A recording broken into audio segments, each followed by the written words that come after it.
बिस्मिल्लाहिर्रहमानिर्रहीम। आज के लेक्चर का आगाज़ करेंगे।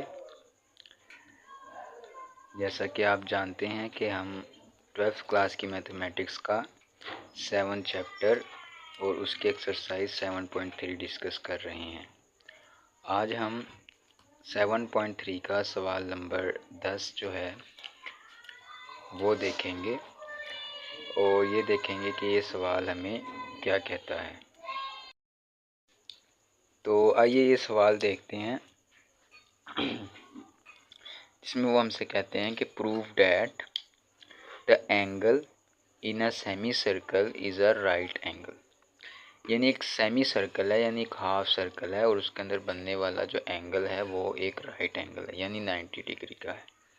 और 90 डिग्री के एंगल के लिए हम ये चीज़ प्रूव करते हैं कि अगर हम दो चीज़ों का डॉट प्रोडक्ट लें और उसका जो परपेंडिकुलर यानी जब लेते हैं तो वो ज़ीरो के इक्वल आता है। बिल्कुल वही काम हम यहाँ पे करेंगे। अगर यहाँ पे भी हमारा सलूशन ज़ीरो के इक्वल आ जाएगा तो इसको हम ये कहेंगे कि ये सेमी सर्कल जो है इसके अंदर राइट एंगल बन रहा है। तो यहाँ पे फ़र्ज़ करें कि ये एक सेमी सर्कल है और ये इसका ओरिजिन है। इस वाले पॉइंट को नाम दिया ए का और इस वाले पॉइंट को नाम दिया बी का और इधर एक पोजीशन वेक्टर ड्रा किया जिसको नाम दिया पी का। इस तरह से इसको क्या बोलेंगे, पोजीशन वेक्टर। तो अब यहाँ पे सपोज करें let A and minus A B the position vector of point A and B. ये जो ए है इसके पोजीशन वेक्टर को मैंने सपोज किया है कि वो ए है और ये जो बी है इसके पोजीशन वेक्टर को मैंने सपोज किया कि वो माइनस ए है। अब ये माइनस ए क्यों है? क्योंकि ओरिजिन के इस तरफ जो है वो चीज़ पॉजिटिव होती है और उस तरफ नेगेटिव होती है। और इसके बाद सपोज करें कि ये आर जो है B the position vector of any point P of the circle. इस सर्कल में जो पॉइंट पी है इसका पोजीशन वेक्टर आर है, ये मैंने सपोज कर दिया। तो अब हम क्या करेंगे, हम पी से ए तक वेक्टर फाइंड करेंगे और पी से बी तक वेक्टर फाइंड करेंगे। फिर उन दोनों का डॉट प्रोडक्ट ले लेंगे। डॉट प्रोडक्ट लेने के बाद अगर आंसर हमारा ज़ीरो के इक्वल आ जाएगा तो ये सवाल जो है ये प्रूफ हो जाएगा। तो यहाँ पे देखते हैं, ज़रा गौर से इसको देखिएगा कि पहले मैंने पी ए वेक्टर निकाला और वो वेक्टर निकालने का तरीका आपको आता है कि पहले सेकंड वाला रखा जाता है ओरिजिन के साथ और फिर फर्स्ट वाला ओरिजिन के साथ रखा जाता है, दोनों को सब्ट्रैक्ट कर दिया जाता है। तो जो ओ ए होगा ओ ए, तो इसका पोजीशन वेक्टर ए है तो ए लिखा, दरमियान में ये माइनस आ गया और पी का जो ओरिजिन से पी है इसका पोजीशन वेक्टर आर है तो ये आर आ गया। इसी तरह जब मैं पी बी निकालूंगा तो ये O B minus O P बनेगा और यहाँ पे माइनस ए आएगा साथ माइनस इस फॉर्मूले से और ये आर आ जाएगा। अब इन दोनों का डॉट प्रोडक्ट लेंगे, पी ए का डॉट प्रोडक्ट लेंगे पी बी के साथ। तो यहाँ पे मैंने P A dot product P B ले लिया और पी ए मेरे पास आया है ए माइनस आर और पी बी जो है वो मेरे पास आया है माइनस ए माइनस आर। तो पी ए की जगह मैंने ए माइनस आर रखा डॉट पी बी की जगह माइनस ए माइनस आर रख दिया। अब जब दोनों को मल्टीप्लाई करेंगे तो हमें पता है कि जो डॉट प्रोडक्ट होता है उसमें एक जैसी चीज़ें मल्टीप्लाई होती हैं। तो ए और ए एक जैसे हैं तो ये मल्टीप्लाई हो जाएंगे, आर और आर एक जैसे हैं तो ये मल्टीप्लाई होंगे। तो यहाँ पे फिर हम माइनस को बाहर कॉमन ले लेंगे तो अंदर भी माइनस आ जाएगा। तो अब इसके बाद हम क्या करेंगे, अगर यहाँ देखा जाए तो ए और ए ये ए का स्क्वायर बन जाएगा और इसके बाद आर और आर ये आर का स्क्वायर बन जाएगा, दरमियान में माइनस। अब यहाँ पे आर की जगह क्या करेंगे, ए पुट कर देंगे। अब ये आर की जगह पे इस ए को क्यों पुट किया गया है, तो यहाँ पे देखें कि ओरिजिन से ए तक जो पोजीशन वेक्टर है वो ए के इक्वल है, तो जितनी लेंथ जो है वो इसकी है उतनी लेंथ इसकी भी है। यानी ये जो ओ से पी है, जितनी लेंथ इसकी है उतनी लेंथ इसकी भी है। ठीक है, तो यानी आर और ए क्या हो जाएंगे, इक्वल हो जाएंगे। तो इस वजह से आर की जगह मैंने यहाँ पे ए रख दिया। तो अब ये ए स्क्वायर और ए स्क्वायर सेम हो गए हैं, दरमियान में माइनस भी है, तो यहाँ पे जब ये एक दूसरे के साथ कैंसिल होंगे तो ज़ीरो हो जाएगा। और जब माइनस ज़ीरो के साथ मल्टीप्लाई होता है तो उसका कोई मतलब ही नहीं होता, वो ज़ीरो आ जाएगा। तो ये यहाँ पे मैंने लिखा भी है कि आर स्क्वायर जो है वो ए स्क्वायर के इक्वल आएगा। तो अब मैं ये चीज़ प्रूफ कर चुका हूँ कि यहाँ पे जो P A dot product P B लिया गया है वो ज़ीरो के इक्वल आ गया है। ठीक है, तो जब ये ज़ीरो के इक्वल आ गया है तो इसका मतलब है जो सेमी सर्कल है इसके अंदर हमारे पास राइट एंगल बन रहा है।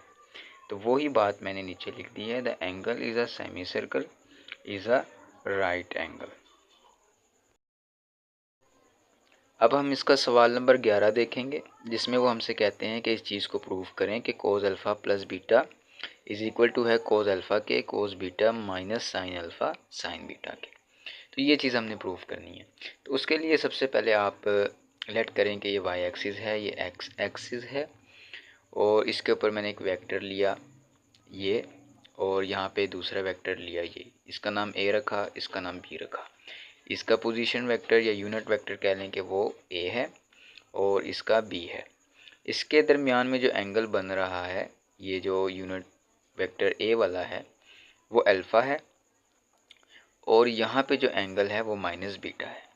अब यहाँ पे मैंने इसको माइनस बीटा क्यों रखा है, क्योंकि जब एंगल इस तरफ से होता है, इस तरह से इस डायरेक्शन में होता है तो वो पॉजिटिव होता है, लेकिन जब वो इस डायरेक्शन में जाता है तो वो नेगेटिव होता है।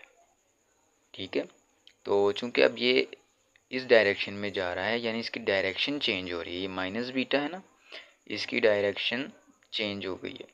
तो जब डायरेक्शन हमारे पास चेंज होती है तो उसमें हम नेगेटिव लगाते हैं। ये वेक्टर्स की प्रॉपर्टीज़ में हमने पढ़ा भी था शायद। तो अब यहाँ पे सपोज करें कि ओरिजिन से ए तक जो पोजीशन वेक्टर है या यूनिट वेक्टर है वो ए है, और ओरिजिन से बी तक बी है। ये क्या है हमारे पास, यूनिट वेक्टर्स। अब ये दोनों वही बात कि ये दोनों क्या कर रहे हैं, एंगल बना रहे हैं alpha minus beta with x axis respectively. ठीक है, उसके बाद यहाँ पे जो पूरा एंगल है, टोटल एंगल, यानी यहाँ से लेके इस जगह से लेके यहाँ तक जो एंगल है वो क्या होगा, तो वो एंगल हमारे पास होगा अल्फ़ा प्लस बीटा। अब वो कैसे होगा, देखें ये अल्फ़ा तो मेरे पास था ना, इसी तरह ये अल्फ़ा पॉजिटिव आ गया, और ये माइनस बीटा ले लें यहाँ पे इस तरह से। ठीक है, अब इस पूरे माइनस बीटा की दोबारा से यहाँ पे डायरेक्शन चेंज हो रही है। ठीक है, तो फिर उसके साथ जब डायरेक्शन चेंज होगी तो कौन सा साइन आता है, नेगेटिव, यानी उसकी डायरेक्शन रिवर्स हो रही है। ठीक है, तो यहाँ पे नेगेटिव और नेगेटिव पॉजिटिव हो जाएंगे, तो ये अल्फ़ा प्लस बीटा के इक्वल आ जाएगा। तो अब हमने करना क्या है, जैसा कि हमें डॉट प्रोडक्ट का फॉर्मूला याद है कि A dot B is equal to होता है ए का मैग्नीट्यूड बी का मैग्नीट्यूड साथ कोस थीटा। तो यहाँ पे थीटा की जगह जो एंगल मेरे पास आया है वो है अल्फ़ा प्लस बीटा, तो थीटा की जगह यहाँ पे अल्फ़ा प्लस बीटा पुट कर देंगे। उसके बाद जब आप आगे चलेंगे तो ये बात आप देखेंगे कि जो यूनिट वेक्टर मैंने लिया है, तो यूनिट वेक्टर तो हमेशा 1 के इक्वल होता है, तो यहाँ भी ये जो यूनिट वेक्टर है ए और बी ये किसके इक्वल होंगे, 1 के इक्वल। यानी जब यूनिट वेक्टर का मैग्नीट्यूड लिया जाता है वो 1 के इक्वल होता है। तो यहाँ पे 1 जब आएगा तो ये just cos alpha plus cos beta रह जाएगा, यानी a dot B is equal to cos alpha plus cos beta आ गया। तो इसको हम नाम दे देंगे इक्वेशन 1 का। अब आगे चलते हैं, तो यहाँ पे देखें कि हर एक में एक कंपोनेंट होता है x का और एक होता है y का। x के कंपोनेंट को कहेंगे कोस अल्फ़ा और y के उसको कहेंगे साइन अल्फ़ा। इसी तरह ये बीटा है तो यहाँ पे आएगा कोस माइनस बीटा और साइन माइनस बीटा। ठीक है, तो अब यहाँ पर ये कोस और साइन क्यों आ रहे हैं, तो ये हमेशा याद रखें, हमने ये बात पढ़ी हुई थी कि अगर x बाय आर हो यानी x हो, x एक्सिस हो, उसमें पोजीशन वेक्टर हो तो वो is equal to cos theta के इक्वल होता है। तो x इज़ इक्वल टू आ जाएगा r कोस थीटा के। तो यहाँ पे जो ये r है ये पोजीशन वेक्टर है तो वो 1 के इक्वल है, इस वजह से ये आ गया कोस थीटा के। और इसी तरह सिमिलर जो y है वो हमारे पास होता है आर साइन थीटा, तो आर 1 है तो वो y हमारे पास आर साइन थीटा आ जाएगा। इस वजह से हमने यहाँ पे कोस और साइन को यूज़ किया है। तो अब यहाँ पे देखें तो इसको वेक्टर की फॉर्म में लिखना है तो कोस अल्फ़ा आई लगाएंगे साथ प्लस साइन अल्फ़ा जे आ जाएगा। इसी तरह जो बी यूनिट वेक्टर है उसके लिए क्या होगा, कोस माइनस बीटा आई प्लस साइन माइनस बीटा जे। माइनस बीटा क्यों है, क्योंकि ये वाला एंगल माइनस बीटा है। अब इसके आगे क्या करना है, ये ए है और ये बी, यानी ये मेरे पास ए आ गया और ये बी आ गया। ठीक है, तो अब यहाँ पे कोस minus beta sine minus beta, अगर आप लोगों को याद हो तो आपने फर्स्ट ईयर में 10th चैप्टर पढ़ा था और उसमें कुछ फार्मूलाज भी आपने पढ़े थे जो मैंने यहाँ पे लिखे भी हैं कि अगर आपके पास कोस माइनस बीटा हो तो वो कोस बीटा हो जाता है, और अगर साइन माइनस बीटा हो यानी थीटा बीटा अल्फ़ा कुछ भी तो वो साइन माइनस साइन बीटा हो जाता है। तो बिल्कुल ये उसी कॉन्सेप्ट को हमने यहाँ पे यूज़ करते हुए इनको चेंज किया है कि कोस माइनस बीटा जो है ये कोस बीटा हो जाएगा और sine minus beta minus sine beta हो जाएगा। तो ये मेरे पास बी यूनिट वेक्टर इसके इक्वल आ गया। अब हम क्या करेंगे, ये ए और बी दोनों का यूनिट वेक्टर दोनों का डॉट प्रोडक्ट लेंगे। तो इधर मैंने ए डॉट बी लिखा, डॉट प्रोडक्ट लिया।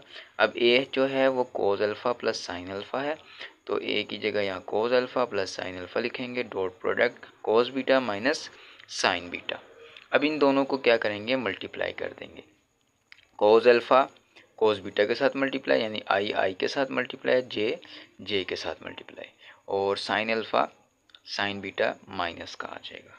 ठीक है, तो अब यहाँ पे देखें, जो इसको कह दें इक्वेशन 2, इक्वेशन 1 में देखें कि A dot B is equal to है कोस अल्फ़ा बीटा के, और यहाँ पे ए डॉट बी किसके इक्वल है, कोस अल्फ़ा कोस बीटा के minus sine alpha sine beta के।